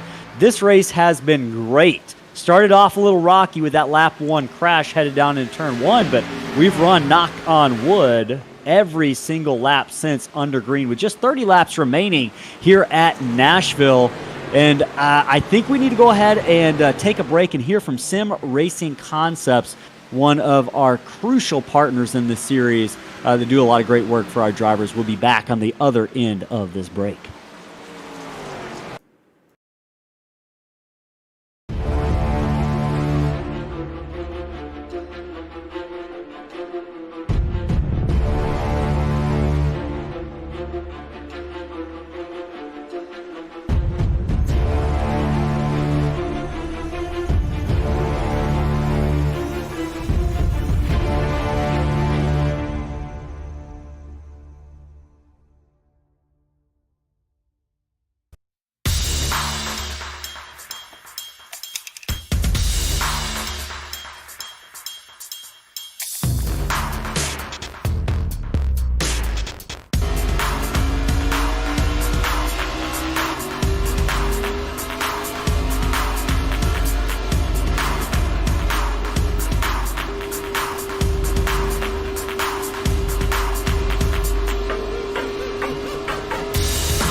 All right, we are back here at Nashville Super Speedway for the Poblocki Sign Company 175 for the Apex Energy Series. Ellis Thomas joined the booth tonight by Chris Smith for the Slingshot Racing League. Looking right now at Justin Wilson and Nick Lucci, but this is a battle for second place because Scottie Sobczak is driving a rocket ship. He's out to about an 0.8 of a second lead, Chris, but just over the last couple of laps, I've seen that lead ticking down a little bit. With about 27 laps left, Scottie Sobczak made a statement. He's winless. He wants that win. He drove to the front, and he about paid the price as we saw a near crash between him, Justin Wilson, and Nick Lucci. But right now, maintaining that last couple of laps, he stayed about 0.8 of a second. So Scottie Sobczak doing everything he can to hold on to the lead tonight. I know he's got some fans watching on YouTube right now, but Lucci trying to come back to the back bumper of Justin Wilson, making a run potentially, because I think a lot of these drivers are betting on Scott Sobczak. Made that aggressive run earlier on, about 15 laps ago, and he might have driven the tires off of this car. So we watch him almost get the wall off of turn 2 on the back straightaway, Chris. If that handling goes away, the 58 and the 96 are going to be poised to kind of capitalize on that. Yeah, I think that what we're seeing is if you're right on board with Justin Wilson, you can kind of see that car slipping a little bit right in the center of the corner. We're right on board with Wilson here. He's gained a couple tenths in the last lap right here. And we'll watch right here. Yeah, he's a lot tidier this time, but he is still I think he's sliding up a little too fast right there on corner exit. That's putting a little bit of strain on the tires right there, possibly if he has a lot of wheel into it. Now, if he's opening the wheel up, it might not be as bad. A lot tidier down here in 3 and 4. Justin it's like he's waiting just slightly longer to get back in the throttle. I think that's why you see the roll speed is a little bit down, but the corner exit speed for Wilson is really good. So this thing's not over with yet. Absolutely. Plenty of time left for this to be settled as we watch that lead continue to shrink. That space between the number 81 and the number 58 continues to get just a little bit smaller each lap. Watching it on the scoring pylon at this very moment, you can see on the left that the 0.7 goes down to a 0.6, and we'll see if that trend continues between Scottie Sobczak and Justin Wilson. Nick Lucci dropping back about 10 car lengths behind the number 58 of Justin Wilson. Next closest car, Randy Bechtel, is about 15 car lengths behind Nick Lucci. He's running the 4th position. Jacob Bradley, Chris, we mentioned it. He is our championship leader, and definitely we're going to see a swing tonight. We might come out at night with a tied championship or very near close tie between Bradley and Wilson if things continue to run as they are.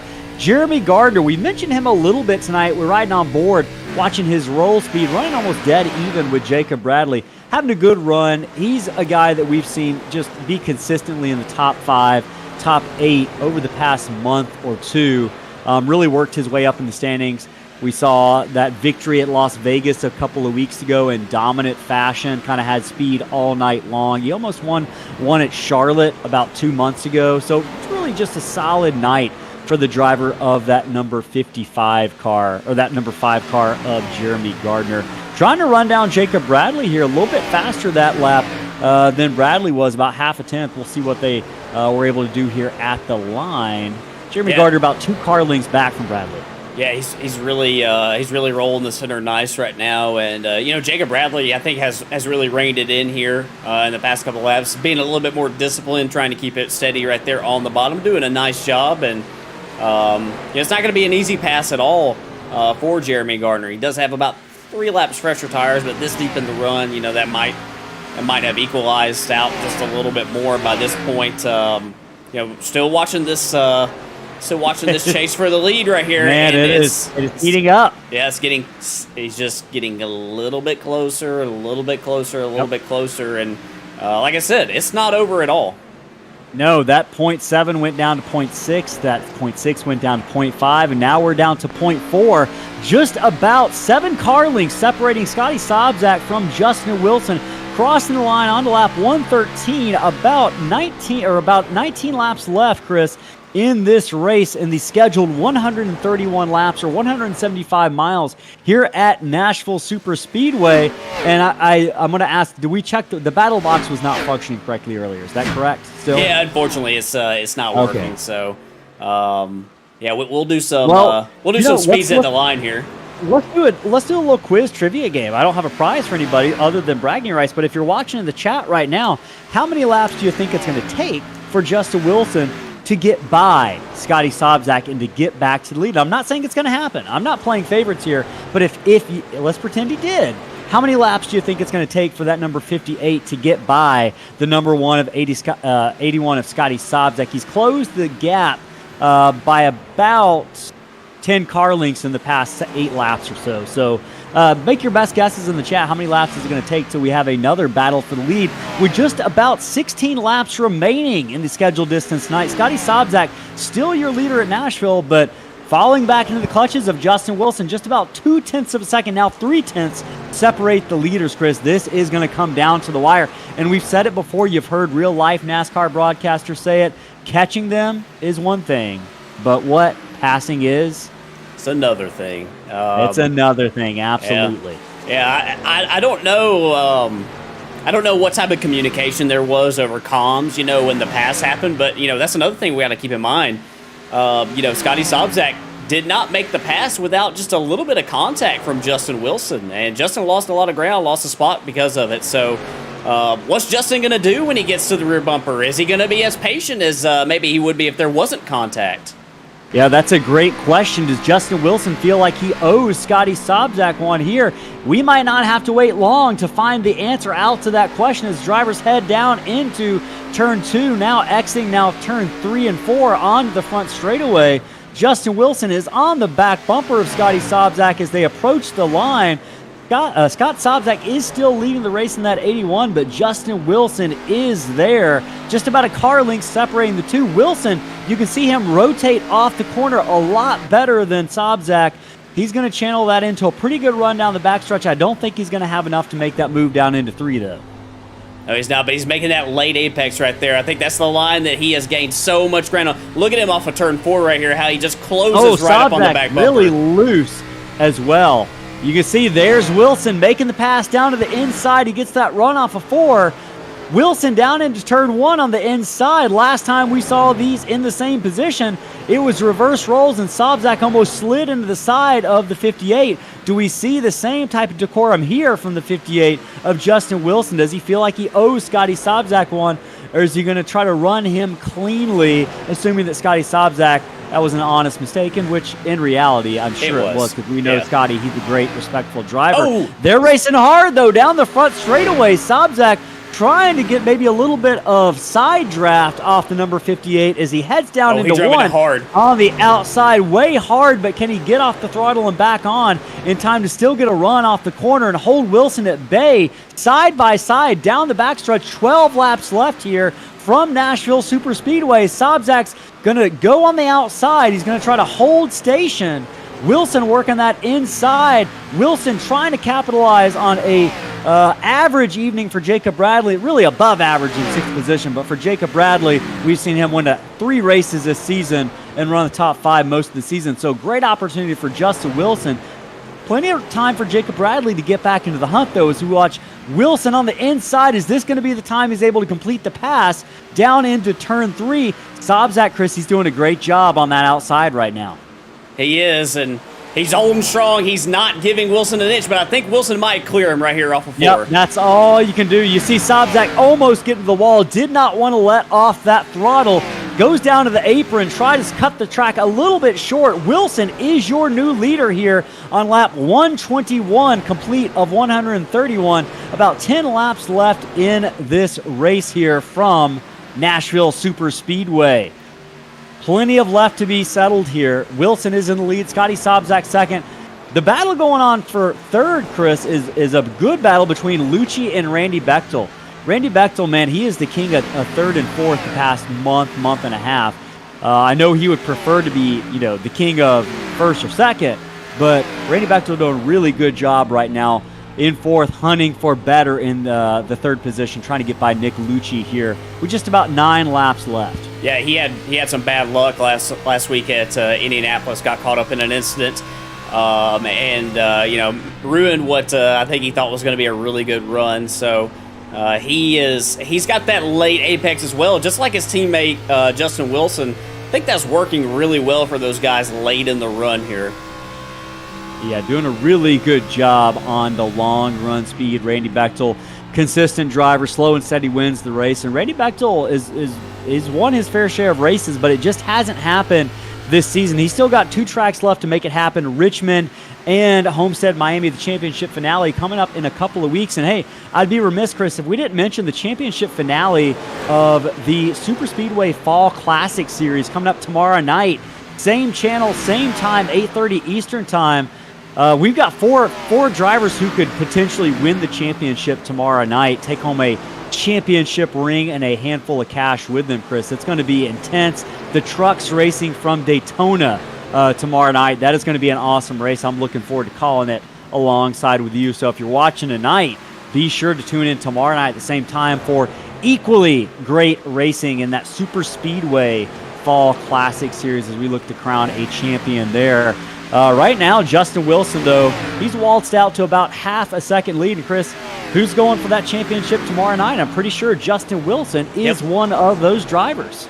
Yeah, he is, and I've had a great time calling that series with you. And we've got we've had all kinds of different tracks with different cars and all kinds of very strange combinations. So it's been a great season for that. I'm going to be sad to see it end, but somebody's going to be walking away with a little bit of bling tomorrow night, and Justin Wilson's hoping it'll be him. Absolutely, man. Justin Wilson going for 2 championships in one season 5 here of Slingshot Racing League. Not there yet. Jacob Bradley is still the championship favorite, but Justin Wilson trying to work on that a little bit tonight. He is your leader, and he's just about 5 laps away from winning his 5th race of the season. So far of 13 races this season, Wilson missed the first couple of races, but has really come on to a dominant form over the past month and a half or so, Chris. Really doing a good job in that number 58. Scottie Sobczak, he's not let Wilson get too far away, Chris. Any juice left in that tank, you think, for the 81? He's not letting him get away, but it's going to be hard, I think, to make up the ground that he needs to make up. He did a nice job right there.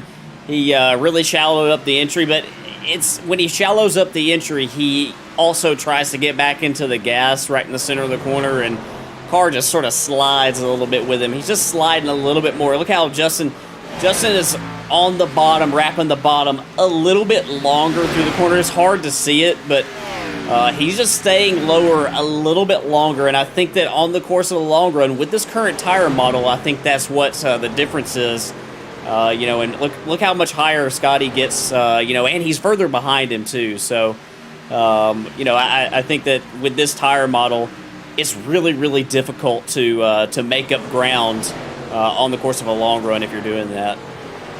Absolutely. Scottie Sobczak doing what he can to track down Justin Wilson. Just about 4 laps left. Scottie Sobczak, you did mention it, pushing really hard, is going to tag the wall there, and it's going to have an impact on his ability to hold station and keep Justin Wilson in his sights. Right now, big battle going on for 3rd position between Randy Bechtel and Nick Lucci, though. That number 51 of Randy Bechtel trying to make a move on Nick Lucci. Not going to be able to do it. Headed down into turn 3 this time, but Randy, you can see running a slightly higher line, arcing that corner a little bit. Trying to get a run on exit here and see if he can make a pass headed down into turn 1. I don't think he's going to have the speed to certainly do it this corner. No, but he's got a couple more opportunities here, and he really wants to get that 3rd spot. He is. Every point matters. He's battled or locked in a tight battle for really working in the top 5 in points right now. Randy Bechtel, every point matters as we see Justin Wilson coming up on the back bumper of Evan Pienta here to put him a lap down in 22nd. Evan's loose. Very loose. Wilson's able to work his way by no problem.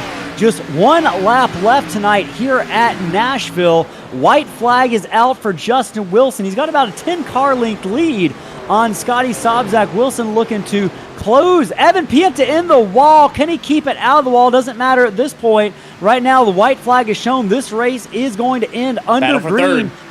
Battle for 3rd between Lucci and Bechtel down into 3. Bechtel's on the inside. Lucci's on the outside. Meanwhile, out in front, Justin Wilson's going to be singing a song of victory here tonight at the Nashville Super Speedway.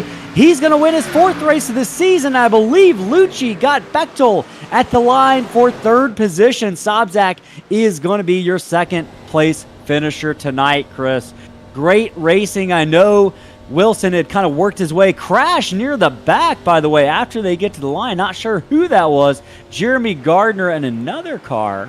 But Justin Wilson, despite running away there in the final 10 laps or so, who was going to win this race? We didn't know, really, till the very end, Chris. Great racing action, watching a couple of these guys cross the line tonight. Sobczak 2nd, Lucci 3rd, Bechtel 4th, Gardner 5th. Bradley is going to bring it home in 6th position, Chris. So I think we might see a new championship leader coming out of tonight with just 2 races remaining in the season. We're going to go ahead and try to pull these drivers into the broadcast booth so you can hear their 2 cents on how this race went. Hey, if you're watching the chat, let us know how your driver did tonight. We appreciate you tuning in. And, give us a shout out in the chat. Let us know if you liked the finish. If you did, hit that like button. Also, subscribe if you haven't. We're going to try to pull these guys into the broadcast booth. Give us just 1 moment. So we're going to hear from Nick Lucci first. There he is. He's in the waiting room. Nick Lucci, this is Ellis and Chris in the Slingshot broadcast booth. You got a copy? Yes, sir. I got you, Ellis. Man, 2 weeks in a row we're getting to hear from you. 2 weeks, 2 top 3 finishes. I don't think I've seen a better start for any driver in Slingshot racing. You did a good job of running fast laps, but also, other than that tense moment earlier on the race that we'll talk about here shortly, did a good job of kind of not playing much of a factor in the championship battle tonight, as we saw Justin Wilson and Jacob Bradley run up in the top 4 most of the evening. Man, first of all, congratulations, but walk us through when that green flag fell and that caution immediately come out. What were you thinking? Did you think, man, I'm in for a long night? I did, obviously. I did a couple mock runs earlier up in the week. Didn't feel really great about it. But I said, I didn't really have anything to lose. So I went into qualifying, qualified 6th, which was good enough for me. I felt like we were going to be able to save tire, which we did for 60, however many laps we did. Man, that run in the top 5 for that first stint was just awesome. There's no better feeling than being in a pack like that for an entire fuel run and just getting to race it up as hard as we did. I thought I was going to throw it away there at the end. My right rear was screaming, and Randy obviously was all over me and obviously gave me a run for my money. So, no, I mean, like I said, it would have been nice to have ran Scottie and Justin back down, but long run, they were just class of the field. Yeah, man, it was a great race, and we know you had that moment. I think I don't remember the exact lap, but maybe with about 30, 40 laps left. I know Scottie was racing Justin really hard. You looked like you kind of slid into that corner as well. What were you thinking when that happened? Close your eyes and hold on to the steering wheel. No, I mean, it's just 2 guys really just going at it. I got a little happy and, got a little excited and saw a shot at the lead, and I just matted it, and the right rear said, I don't think so. So, no, obviously for a track like this, obviously preserving the right rear was obviously very crucial to how you were on the long run, and obviously Scottie and Justin did just that. Yeah, like obviously it would have been nice to be up there and, actually compete for a win again, but, third's still just as good for a guy like me. And man, you got 2 races left to make it happen in your inaugural season, just running the last third or so of the season. Congratulations. You got any shout outs before we let you go celebrate that podium finish tonight? Just kind of like what I said last week. Hats off to everyone here. Shout out to Apex Energy for sponsoring the series. And like I said, obviously hats off to Justin and Scottie. Like I said, they were just the class of the field after we got to about that lap 50 mark. Man, just some of the respect that I've seen in this league is just unparalleled to what I've seen on the sim. So like I said last week, you guys really do have it going on, and it's just a great group to be a part of. Hey man, we appreciate those kind words. We'll send you your $10 later for that plug. I'm just kidding. That's not a paid promotion. We do appreciate you, man, and we'll look forward to seeing you on the track next week. 3rd place finisher tonight, Nick Lucci, and that number is 96. Great job, Nick. Yep, take care, guys. Yep, you too. All right, so you heard from 3rd place. We're going to bring Scottie Sobczak, your 2nd place runner, into the broadcast booth. And, Chris, I'm going to let you take it away. Scottie Sobczak, our 2nd place finisher tonight. This is Slingshot Booth. You got a copy? Hey, I got a copy. Is this last week or this week? Yeah, it's this. Yeah, man, that was a great run. Excellent run tonight. We thought that this was going to be the week for you. We saw a lot of close racing between you and Justin. Talk us through that late race battle that you guys had going on. Yeah, it's definitely a week. And it was pretty fun going back and forth. I know we were decent on speed long run, and then catching up. I think out of the pits after that green flag stop, we were behind a few seconds or so, and I think we might have had a lap or 2 fresher tires. So I was kind of letting those guys try to battle it and waste their tires up, and ultimately caught him and got around him. And then he must have saved a little bit and had just a little bit more at the end, and then just kind of boomeranging back and forth, I guess. But it was pretty fun regardless. Yeah, it was a lot of fun to watch. We saw that move that you made on the inside right there, and how close you guys got down there in turns 1 and 2. Did you think there was going to be a possibly some fireworks down there. Yeah, that one, he was in front for, 40 laps, just seeing his bumper and kind of taking every run that I was getting. So sooner or later I was going to have to try something. And I got a good run up there into 1 and 2. I know I slid up a little bit, and it kind of is what it is. I wasn't exactly sure his position on the car. And as soon as I felt a little bit of contact, I let off and, jerked the wheel to the left to save it.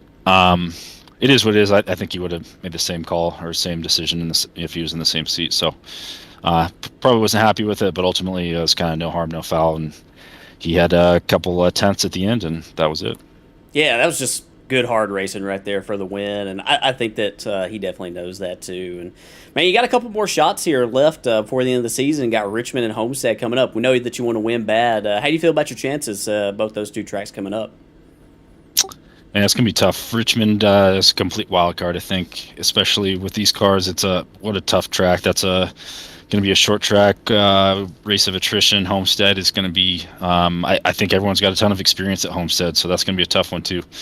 If you can qualify, get at Richmond and stay up front, you got a decent shot if there's some carnage behind you. So we'll put in a couple laps and see what happens next week. Absolutely. Hey, great run tonight. Bringing home a good, solid second place finish. Any shout-outs that you want to give before we let you go? Yeah, I got a shout-out first of all. My wife, Alex, she wanted to be called out first. Baby Junebug, Mr. Figs, Remy, Alyssa, Olivia, if they're watching too. You guys for doing the broadcast, and thanks to Sam for doing some race control. Appreciate everybody. All right, Scottie Sobczak, our second place finish tonight. Hey, bud, go celebrate this run. Appreciate it. Thanks. All right, you heard from Scottie Sobczak, our second place finisher. We're going to bring in Justin Wilson into the booth to hear from our winner tonight. Justin Wilson, driver of the 58. This is Ellis and Chris in the Slingshot booth. You got a copy, my friend. I got you, big money. Man, I feel like I'm talking to you every week now here in Victory Lane. Congratulations.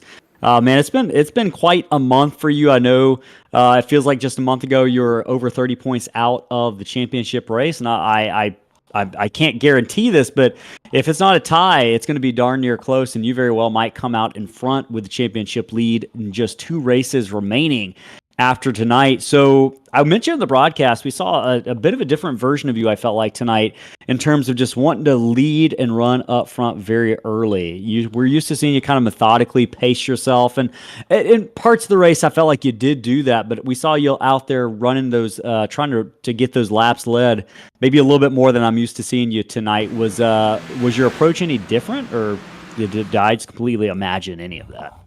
No, I mean, it was a little bit of both. Like I know I got to get points, so I was trying to, not let Jacob just completely pull away. But at the same time, this track is notorious for, yes, the car feels great, but in about 30 laps, it's gonna hurt because you just gotta save tires at this track. And so I spent pretty much, if the beginning stages of those runs, usually the first half of the run, I was just conserving.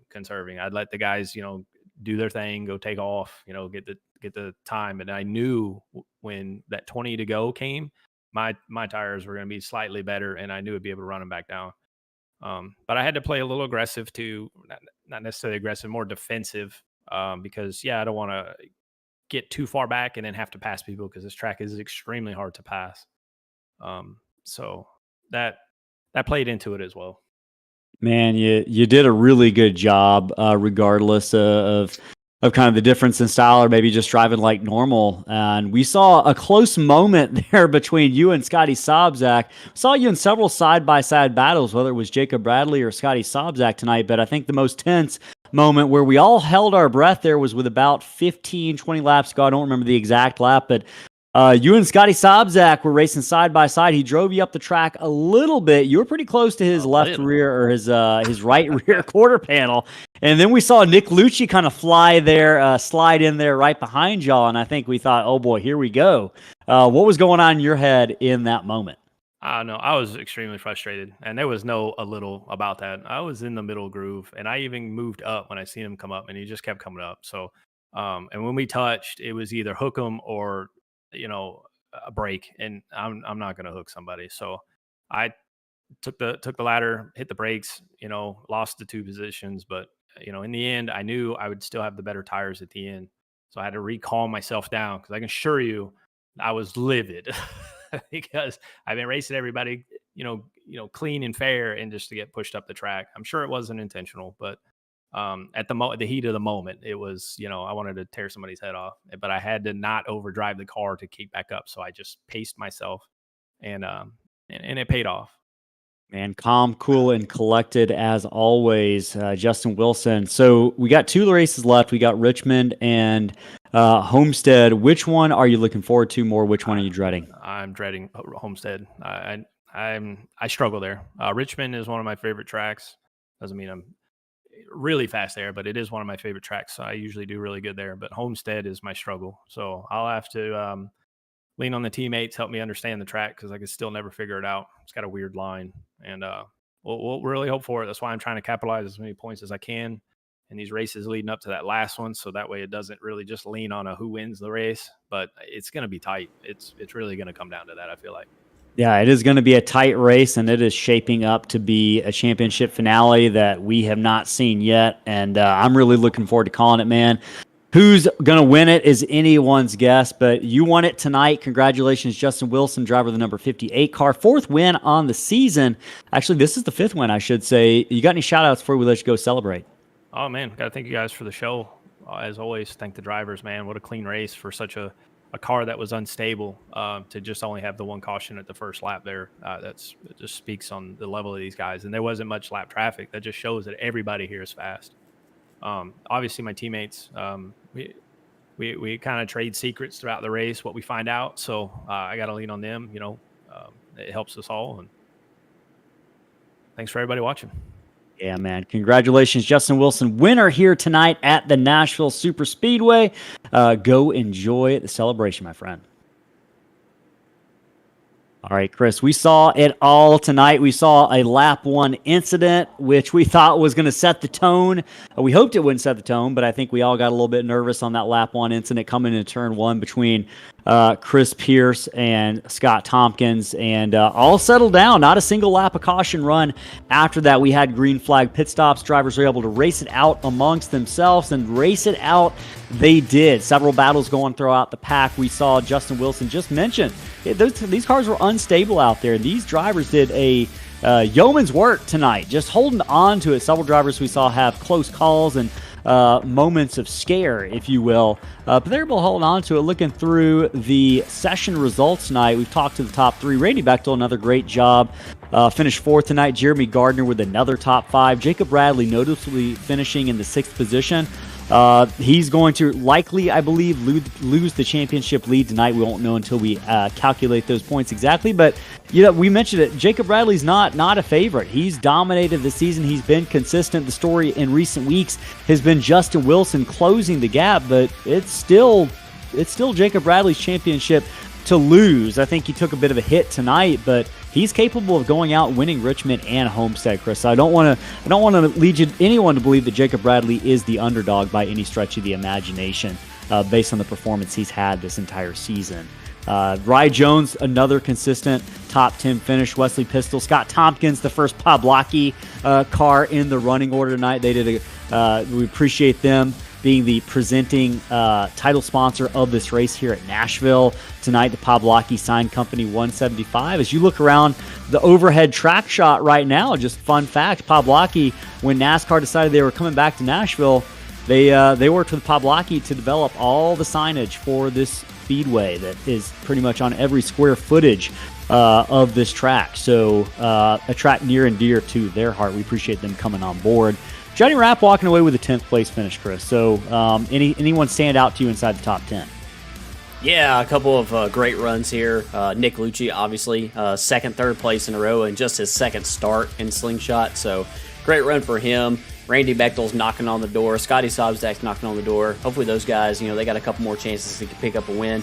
Jeremy Gardner on these bigger 1.5-mile tracks. I know that this one's, I mentioned before, this one's a little bit different, but he's had great speed all season.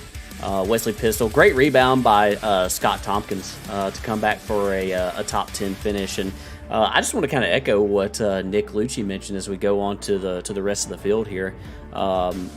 These tracks right here where you wear out the right rear tire, especially in this car, it's so hard. It's so hard to drive it. And, we had the one caution the whole race early on. And there, like Justin mentioned, there was hardly any lap traffic. We finished with the first 21 right here on the lead lap. So great showing by the league tonight.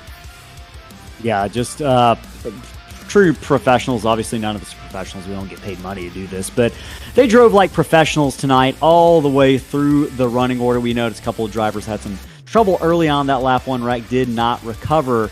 But you can see several of these drivers worked their way up through the field. Nick DeCesare, really good run in that Taylor Swift 00 car. Man, it's James Danforth. At moments, we thought he was going to be running inside the top 10 with the speed he showed early, but ended up losing the handling of that car as the run went on. But still, top 20 for Danforth. Ryan Hinkle, we saw him have a good run a couple of weeks ago driving a Poblocki car. He finishes 18th tonight.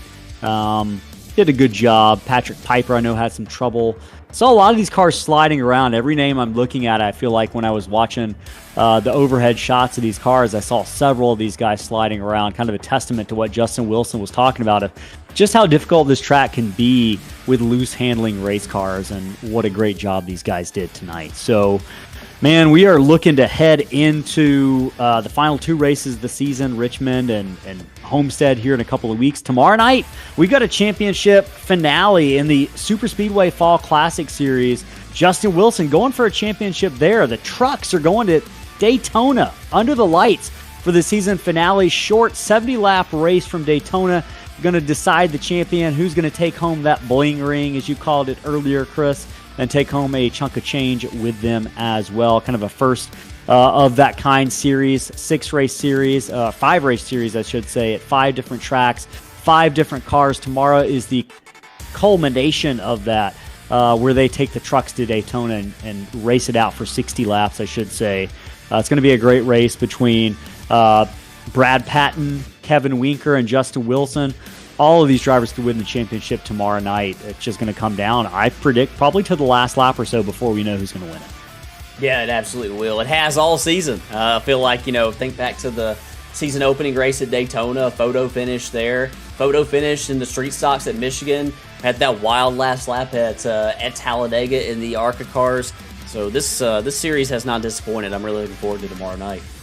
And it's going to be a great couple of weeks for Slingshot Racing League. If you haven't subscribed to us on YouTube, go ahead and hit that subscribe button. It's absolutely free. If you haven't liked the video, go ahead and like the video. We appreciate all of our viewers tuning in tonight. You are what make this broadcast go. Other than the producer, Chris, y'all are the most important part of it. We've got an active chat each and every week. We are grateful for each and every one of you. We hope everyone had a great Thanksgiving, and we hope everyone continues to have a good rest of their week.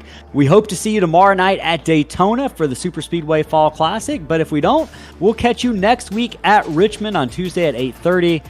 I'm Ellis Thomas, joined by Chris Smith for Slingshot Racing League. So long, everyone. Have a good night.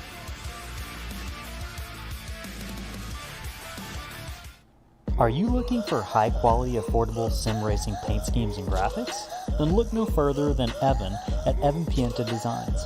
Driven by speed, Evan Pienta Designs offers a multitude of sim racing graphics, from liveries to social media graphics to team and series logos. To see some of the work done by Evan, or even race one of the public liveries he's made, head on over to tradingpaints.com and search Evan Pienta.